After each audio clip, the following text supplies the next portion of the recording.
The parental rights bill states that anyone can challenge a book, no matter where they are. They don't have to read the book. All they have to do is say it is harmful to children. It hurts their souls. And the book is immediately taken off of the shelves in Florida. We have public education for the good of the country so that we can create an educated electorate with critical thinking skills. We should all learn about each other, learn about ourselves, learn about each other. I need to read books about other people like me. They need to read books about people like them. They need to read books about people who aren't like them. Those are the books they are banning.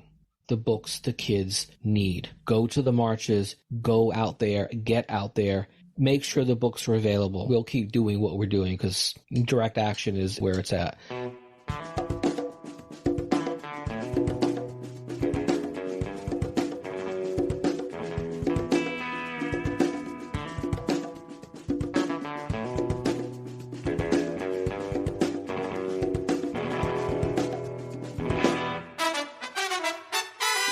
Welcome to episode 145 of the Refuse Fascism podcast, a podcast brought to you by volunteers with Refuse Fascism. I'm Sam Goldman, one of those volunteers and host of the show. Refuse Fascism exposes, analyzes, and stands against the very real danger and threat of fascism coming to power in the United States. In today's episode, we share an interview with Adam Tritt, founder of Foundation 451, named after Fahrenheit 451, a dystopian novel by Ray Bradbury. Foundation 451's goal is getting banned and challenged books back into the hands of students. But first, thanks to everyone who goes the extra step and rates and reviews the show on Apple Podcasts or wherever you listen. Here are two sweet reviews from this past week on Apple Podcasts. Keemish Squeamish gives the show 5 stars, titles the review a very important podcast, and writes, quote, "Every episode is crucial to my understanding of the alarming scope and depth that fascism has and is poisoning our society," end quote. And Pat73 gives the show 5 stars, titles the review Epic AF, and writes, quote, "Thank you for being so engaged, going the extra mile, and giving voice to this existential threat and trying time. Prayer hands, peace sign, heart emoji," end quote. Thanks for those reviews, y'all. If you appreciate the show and want to help us reach more people who want to refuse fascism, be a gem and go write a review and drop 5 stars wherever you listen to your pods. Please tell the people out there in podcast land why you listen, and they should too. Subscribe, follow, so you never miss an episode, and of course, keep up all that great commenting and sharing on social media. I'm eager to share the interview with Adam, but there are just a couple newsy things I need to touch on. So, after callously using abortion rights to minimize Democratic losses in the midterms, Biden's State of the Union called for immediate action for abortion rights and delivered a passionate case on the devastation already brought to bear in the 7 months since women have become second-class citizens. No! Fuck no, not at all. As we stand within weeks of mifepristone and abortion medication being banned nationwide and the most common method of abortion becoming obsolete, yes, in blue states too, abortion rights got less than a minute in Biden's State of the Union. I highly recommend reading Jessica Valenti's essay on this, linked in the show notes, and just altogether subscribing to her Substack. We will be talking much more about the dangerous looming ban on medication abortion in coming episodes. Meanwhile, Trump congratulated the House Republicans on their congressional hearing into Hunter Biden's laptop. In reality, the contents of the laptop were inconsequential at best, but in the fascist alternate fact universe, this little machine means so many different things. Vindication of Trump's righteousness in his first impeachment trial, proof of the absolute evil that resides in the hearts of their enemies, quote-unquote hard evidence against the Democrats, which big tech and the mainstream media and the deep state is doing everything to quash, implicating all the institutions they love to hate, justifying burning them all down for fascism. And now that the Republicans have the House, all of that has gone beyond Fox News talking heads into official congressional hearings with potentially very real consequences. In today's interview, we bring you to the Fascist Republic of Florida, where on top of Don't Say Gay and Stop Woke, last month, Governor Ron DeSantis and the Florida Department of Education imposed sweeping bans on books in public schools, both in libraries and in classrooms, with the threats of felony prosecution. It's commonplace to see classroom libraries emptied, bookshelves covered. What books can stay and what books go is still being hashed out. But what is clear, what happens in Florida doesn't stay in Florida, nor is it meant to. The attacks on education, on books, the erasure of Blackness, the censoring of history, just like the attacks on abortion rights, trans rights, and voting rights happening right now in Florida, aren't designed to stay within its borders, and they're already spreading. As Moira Dunnigan for The Guardian reported, quote, in mid-January, DeSantis' Department of Education issued new guidance to educators, saying that all books that have not been approved by a state-compliant censor, euphemistically termed a school media specialist, should be concealed or removed from classrooms, because the law deems some books pornographic or obscene. It also creates the possibility that teachers who provide books that feature LGBT content to students could be given third-degree felony charges. The guidance prompted teachers in several populous counties to remove books from their classrooms altogether. Photos of bare shelves in classrooms went viral. Other teachers hid the books from students' view, draping them behind ominous curtains of paper. There were reports of children crying and begging for their books back, end quote. Judd Lugham reported in his Substack, Popular Info, that they're expanding the Stop Woke Act and Don't Say Gay to library books. He writes, quote, Duval County Public Schools, which includes Jacksonville and the surrounding area, has enthusiastically embraced the task of complying with DeSantis' new mandates. Unlike many counties, Duval County Schools initiated a review of books in Duval County schools months ago. So what's happening in Duval County may be an early indicator of what's coming for the rest of the state, end quote. Many of these reviews, these challenges really, involve books that were part of the Essential Voices Classroom Libraries collection, a collection that delivers diverse books to classrooms and was purchased by the district in 2021. Books where students see themselves in what they read and learn about others. And lest you forget, DeSantis also announced that he would ban the AP African American Studies course, saying it violated his Stop Woke Act and was pushing an agenda on our kids. The College Board, which is responsible for AP courses, almost immediately caved. Its implications are nationwide. Their revisions eliminated instruction in the work of Black feminist thinkers, Bell Hooks, Angela Davis, Audre Lorde, and make the study of the Black Lives Matter movement optional. What has been added, you might wonder? Well, now the course encourages research into Black conservatism. In a statement made on Saturday, the College Board says, quote, we deeply regret not immediately denouncing the Florida Department of Education's slander magnified by the DeSantis administration's subsequent comments that African American studies lacks educational value. Our failure to raise our voice betrayed Black scholars everywhere, end quote.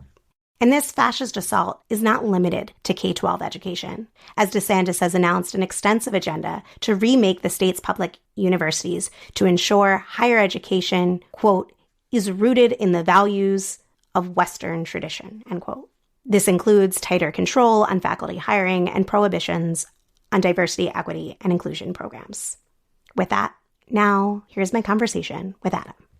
So a couple weeks ago now, I shared in, I think it was the intro commentary, maybe it was in the outro, I was giving shout outs to groups in Florida that were taking action. And I mentioned a mock book burning protest that was organized in Melbourne, Florida. And one of the groups that participated was Foundation 451. And I am so excited to bring my listeners the founder of this group and a key organizer of this action to talk a little bit more about what's happening in Florida and the action that people can take to support teachers, students, literacy, justice, democracy.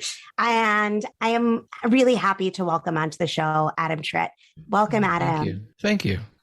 So before we get into it, can you just start off by telling us a little bit more about yourself? You're a teacher. How did you get involved? That happened the middle of May last year, 2022, when I was told via email that I needed to do three things. One was I needed to take an inventory of everything I was using in my AP English class and send it via email to the Department of Education so that it could be scrutinized by the governor. I said no.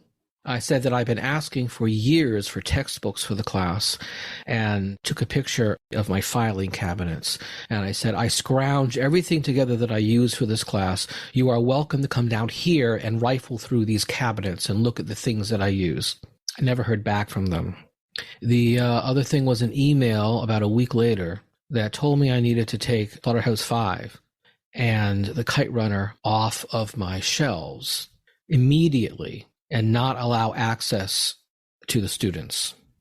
And this is a book that I had used for my AP classes, the Slaughterhouse-5. I didn't actually use Kite Runner, but don't tell me I can't use a book.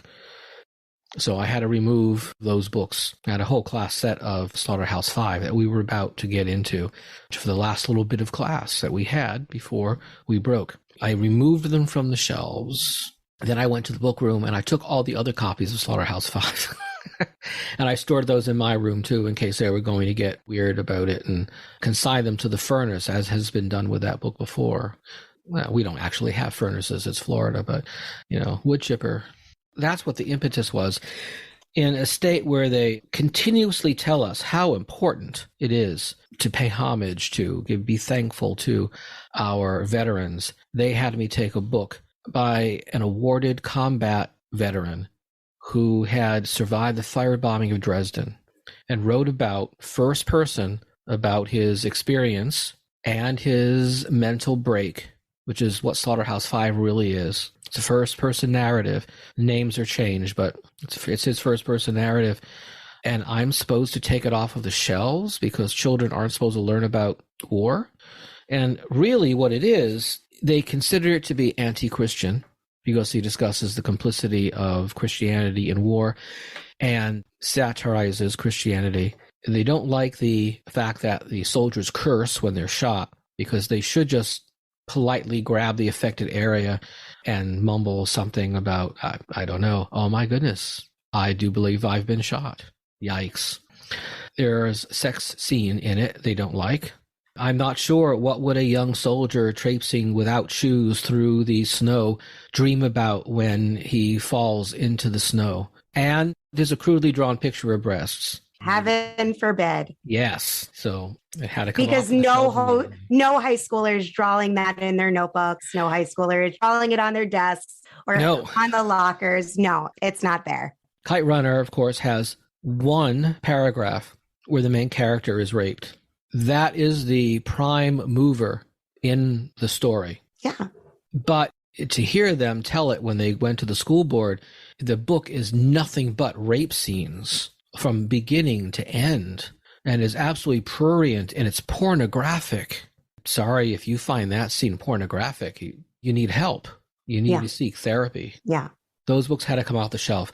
I stewed on that for a little while. Unfortunately, my wife was out of town for 2 days, so I was left unsupervised.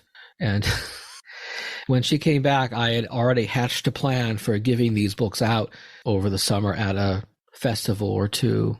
I asked over Facebook, I need to raise $500.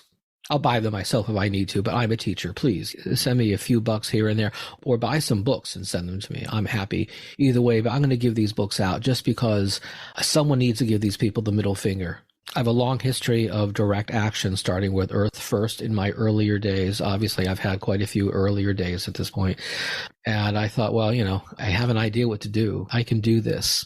Within a week, we had a few $1,000. Within a month and a half, we were like $20,000.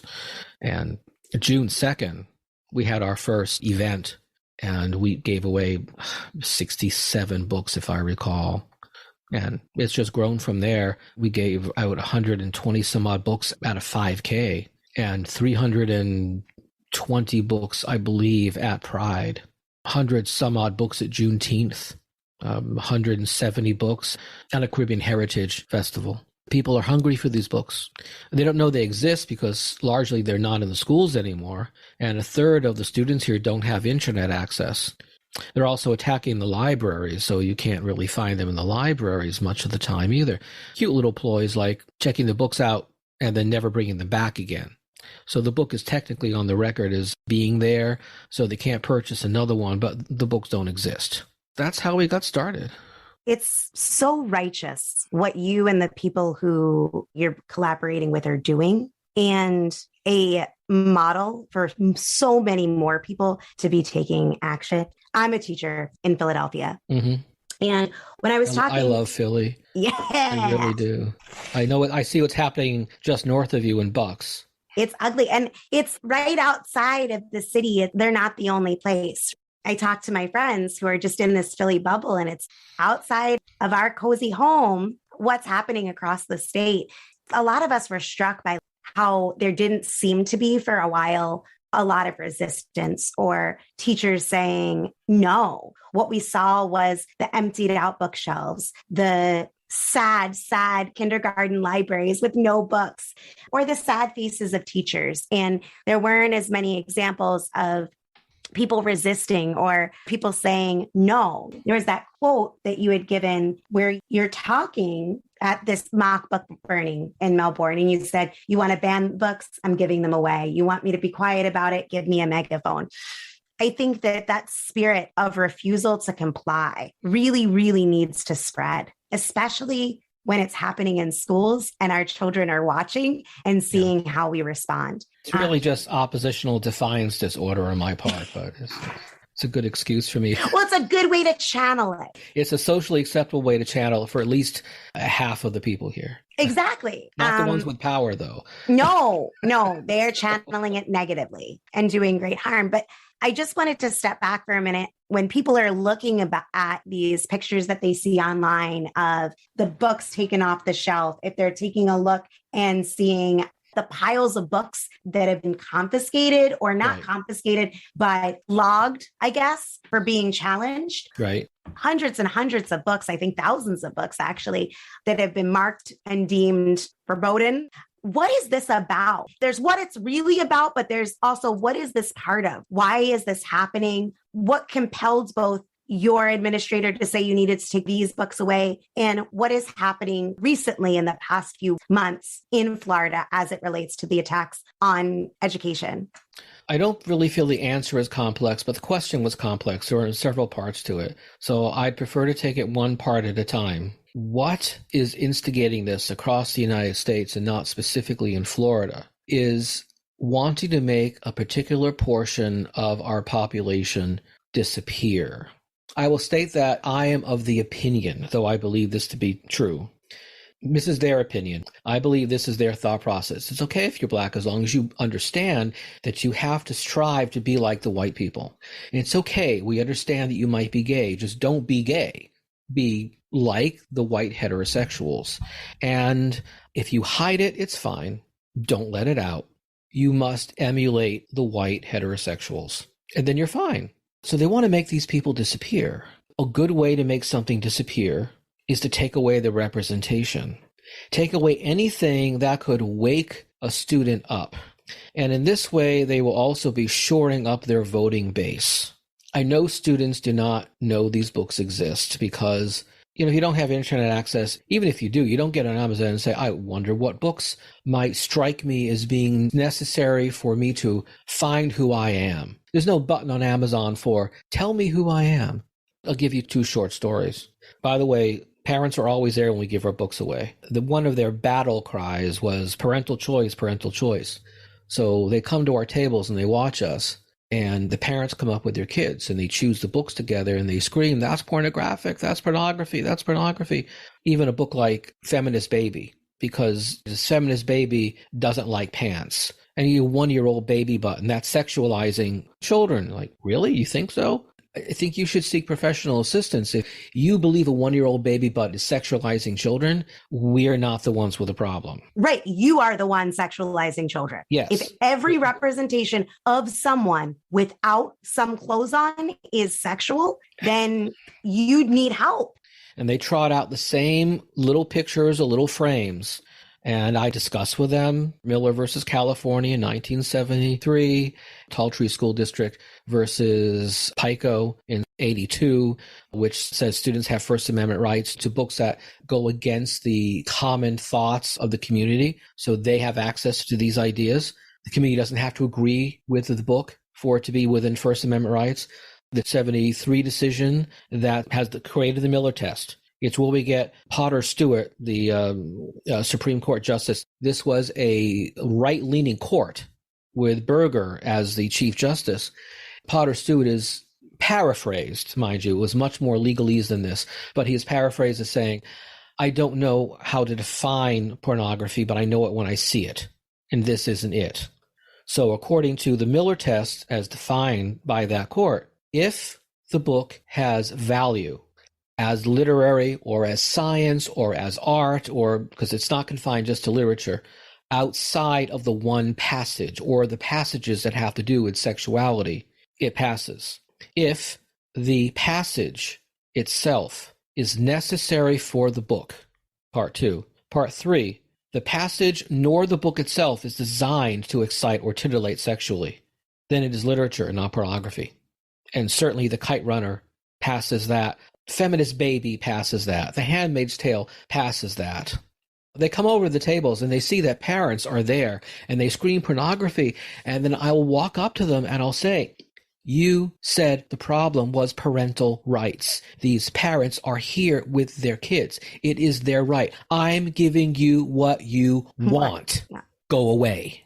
They do not like that. By doing this, they are shoring up their voting base. They are giving their voting base something that they can latch onto and feel that this is being done for the good of God and country, for whatever else it is that they pretend to actually believe in hypocritically. They're giving them this, and they're going to vote for them because they've done this. They want to claim that they are going to come into office and get rid of CRT. Well, done, because it was never there. But they claim it's done. Voila, they have voters. That's the second reason they do this. Black people don't have to go away. Gay people don't have to go away. They do have to be quiet, and they have to act like they are or wish to be. Acknowledge that white heterosexual is the way they're supposed to be. Just be quiet about who you are, and then make sure you vote for the right people. That's why I feel this is being done. It doesn't save children. Or to quote, the main reason they give for getting rid of these books is it damages children's souls. They don't have to read the book. All they have to do is say it is harmful to children. It hurts their souls. And the book is immediately taken off of the shelves in Florida. Who is deeming what hurts children's souls? Any individual. You don't have to be a parent. You don't have to even be in Florida. The parental rights bill states that anyone can challenge a book, no matter where they are. I'm okay with the fact that non-parents can come into a school, look at the library, see what's appropriate, what's not appropriate, although that should be the area of the media specialist, the librarian. But the media specialist is also a curriculum specialist, and they should be the arbiter of what is and is not appropriate. They know better than I do. They know better than the parents do. School's not for the child. I get called on that all the time, but go back to the founding fathers for whatever difficulties they had. We have public education for the good of the country so that we can create an educated electorate with critical thinking skills so we can make sure that we can not only have our democracy, but as Franklin said, we can keep it. We're losing it now through lack of critical thinking skills. It is not for the parents. It's not for the individual child. I understand at this point, really many schools are there so parents can go out and work, but it's not why the schools were developed. They're for the good of the entire community. That is why people who don't have kids still pay part of their property taxes for schools. More and more people are renting, and that's not their fault. I'll say it's capitalism's fault, but they're not even paying taxes in. And I'm all for revamping the system so everyone somehow gives their fair share for schools. Then we all should have a say. They want to say that it's up to them what goes in the schools, but they're not the only people paying for the schools. The retired guy up the block is paying for the schools. The lesbian couple down the street that don't have kids, and the gay couple that does. They're all paying for these schools. We're all paying for the schools.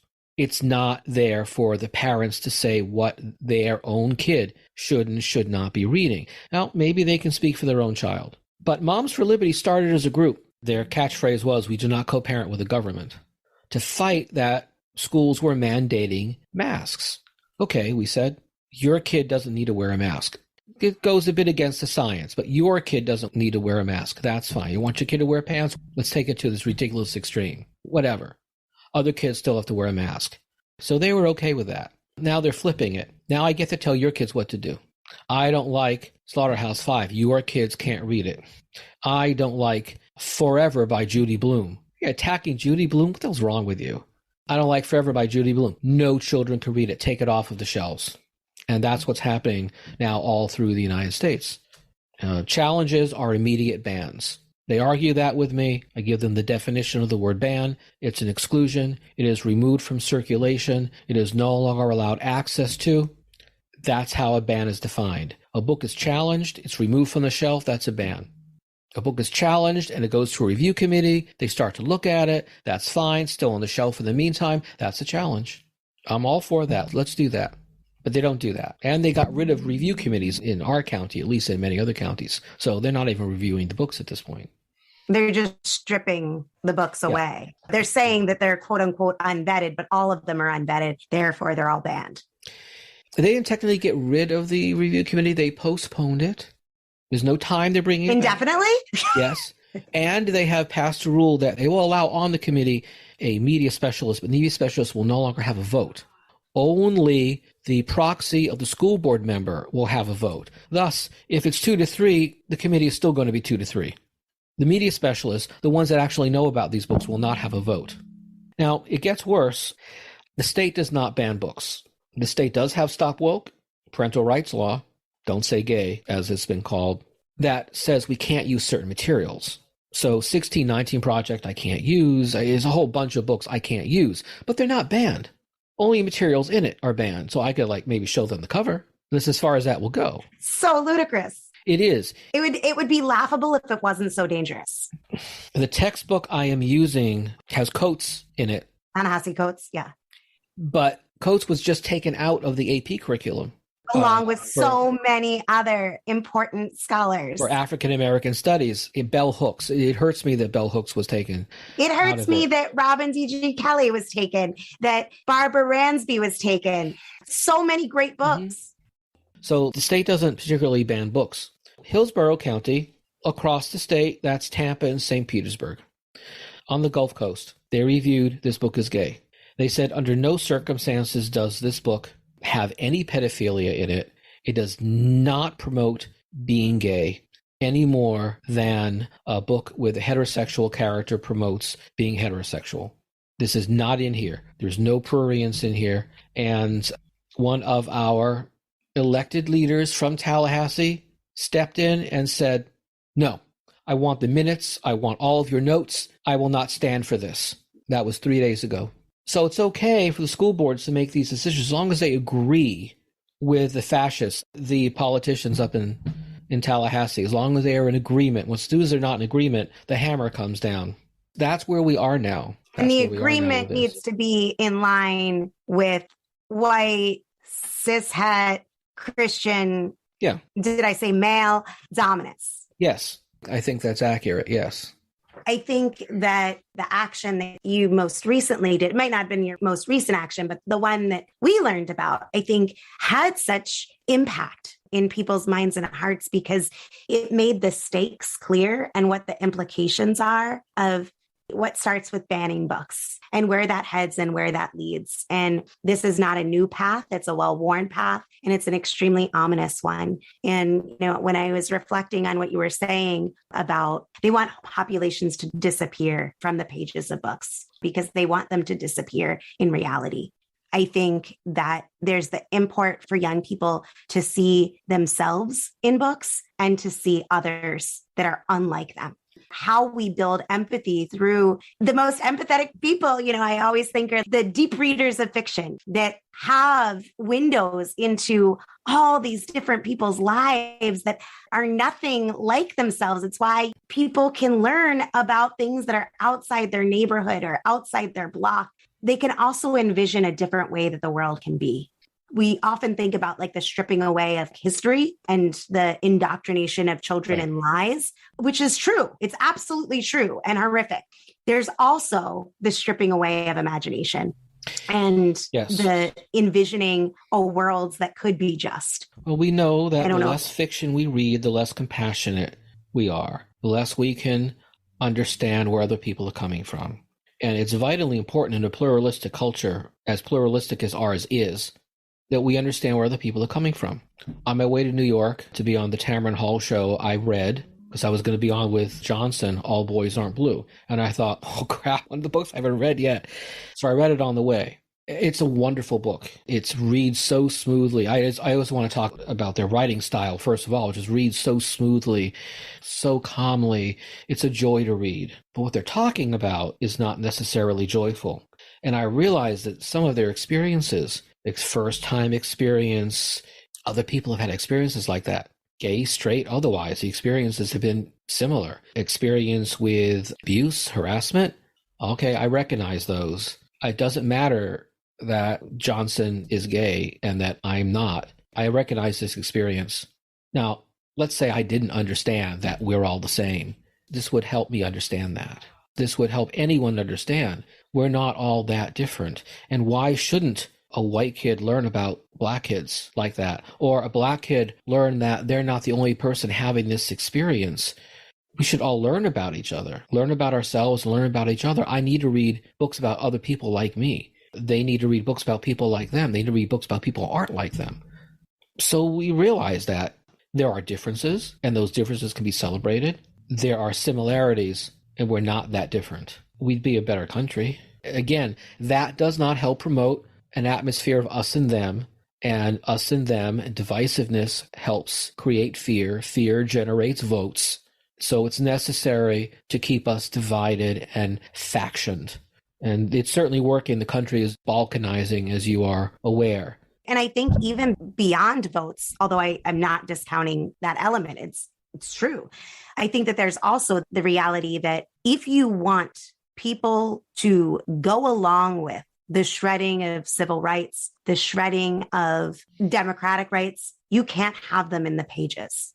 You can't promote and propel genocidal white supremacist program and have books and ideas that celebrate Blackness and anti-racism. You can't go after in the most vicious ways against women, against LGBTQ people, and have classrooms rich in examinations of issues around identity and patriarchy. So I think that this is part of the stew, as I call the fascist laboratory that is Florida under Ron DeSantis' tutelage. It's the stew that he's soaking folks in. There's a beautiful book. It's in a bin ready to go out to the next distribution called Fry Bread. We try to make sure everyone... It's so good. It's so good. I have it in my classroom. Yeah. So you understand, you know the page that got it banned. As you know, fry bread is smell, fry bread is history, fry bread is taste, fry bread is heritage, and the one page, fry bread is our story or something like that. The strangers on the land, the having to make do with foods that we have never had before, having to adapt. Oh, colonialization? Oh, we can't have that. Ban that book. You have given out how many, do you estimate, books? As of yesterday, 1,228. Amazing. We're just getting started. Someone gifted us with a trailer yesterday. My home was full of books. I mean, other than my own library, our home was full of books. We couldn't get down the hallway. It's a 900 square foot home, and 600 square feet of it was books. So now they're in the little trailer. That sounds like my dream home. Except they're all in crates and boxes, because they come from purchases, from the money that's donated. They come from the publishers. They come from authors. They come from bookstores that send them to us. Whole classroom libraries are sent to us now. because the laws are so vague, teachers don't know what they can and can't teach. So they're completely getting rid of the classroom libraries and sending them to me to give away. And we do. We keep the banned books. The non-banned books we distribute to little free libraries. So we make sure they all go to where they need to go to if anyone wants to donate the libraries. We have a program here called Little Black Book Club. So books with Black authors, Black characters, they go to Little Black Book Club, and they're given out several times a year. So we make sure they all get to good homes. But they were all transported around in my tiny little Kia Soul. I have a black soul, as many people will tell you, and they're transported in that. And we added the roof rack, and we added the tray on the back, and then it was like, oh, no, we can't do this anymore. It's taking me an hour to load the car, and we're driving 25 miles per hour to make sure things don't fall off. So we were gifted a trailer yesterday. That's incredible. What can listeners do to join your efforts? They can send books, and we are certainly not too proud. I've been taught this. You can't be too proud to ask for money. It's how we function. We want to end up with a bandwagon, BANNED wagon, eventually with a mobile library, so we can do quick in and out things like setting up outside the yearly Moms for Liberty meeting. There are children's homes, orphanages with 8, 10, 12 kids.